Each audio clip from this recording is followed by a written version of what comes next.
All right, friends, I want to take just a minute to go through the Hebrew alphabet for those of you who aren't familiar with it.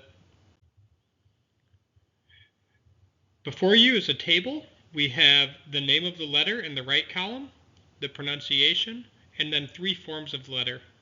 The print form is what you'll find in a textbook, in any printed work of Hebrew. Next, you have the block form, which is really only used in seminary classrooms. I've just included that here for reference. Finally, the script form is what is used for writing Hebrew. You'll find that to be the case. Any Israeli will use the script form to write the letters. They will not use a block form, contrary to seminary classrooms.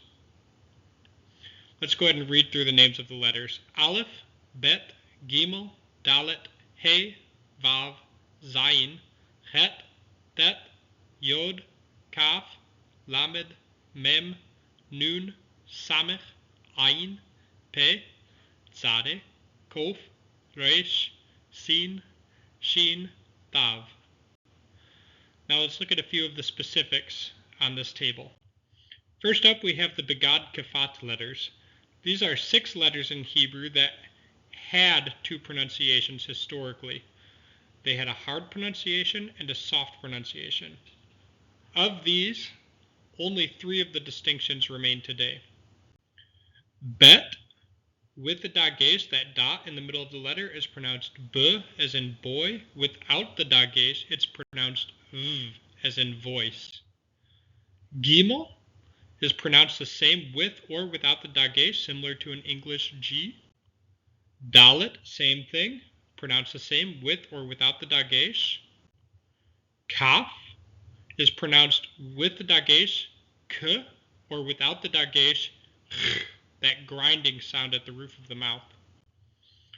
Pe is pronounced with the dagesh, p, or without the dagesh, f, similar to the English ph, so that should be easy to remember. Finally, Tav is pronounced the same both with or without the dagesh. One other letter deserves mention here, and that's the letter Sin or Shin. Has 2 pronunciations, but it's best to think of this as a single Hebrew letter.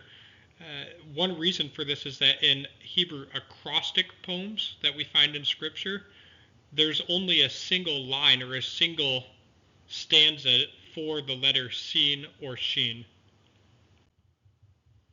Next, I want to talk about Sophit forms. There's 5 letters in Hebrew that have a special form when they end a word. These letters are Kaf, Mem, Nun, Tzadeh, and Pe. And you'll notice that for 4 of the 5, the Sophit form, the final form, extends below the baseline. The one exception is Mem. So anytime that you have a letter extending below the baseline, it's a final form.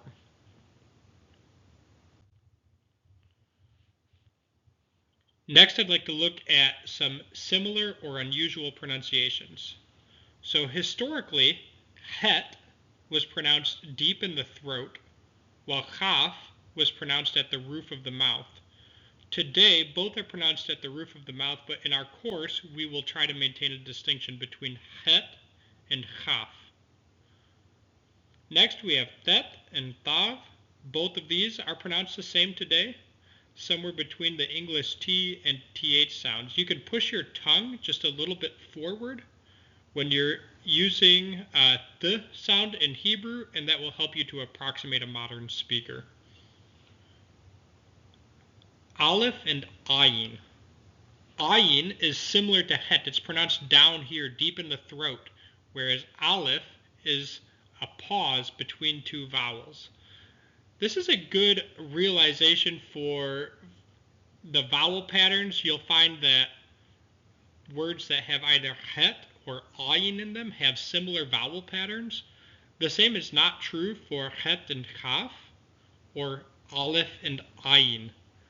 So while modern speech associates Het with Chaf and Ayin with Aleph, historically, Ayin and Het are nearer relatives. Finally, Resh. Resh is rolled in Hebrew. It's similar to the Spanish R. not the American R. Let's talk about a couple similar forms. These are letters that look similar to the untrained eye, but once you become accustomed to their differences, they should be easy to distinguish, just like the letters O and Q in English, or A and O, or I and J. There's many such letters in English, and we distinguish them without any difficulty, and the same will soon be true for you in Hebrew. So first we have Dalet and Resh. Notice at the upper right corner of Dalet and Resh, Dalet, the line extends past the vertical line just a little bit. He and Het, notice the gap in He, whereas the strokes in Het are all connected. Bet and Chaf. Bet is 2 strokes. The lower stroke, the second stroke, extends past the vertical line of the first stroke, whereas Chaf is a single stroke that comes all the way back around. Finally, Vav and Yod. Vav extends all the way down to the baseline. Yod sits above the baseline. This is the only letter in Hebrew that sits above the baseline. All right, one more look at this page, having mentioned some of those aspects of the language, of the lettering system.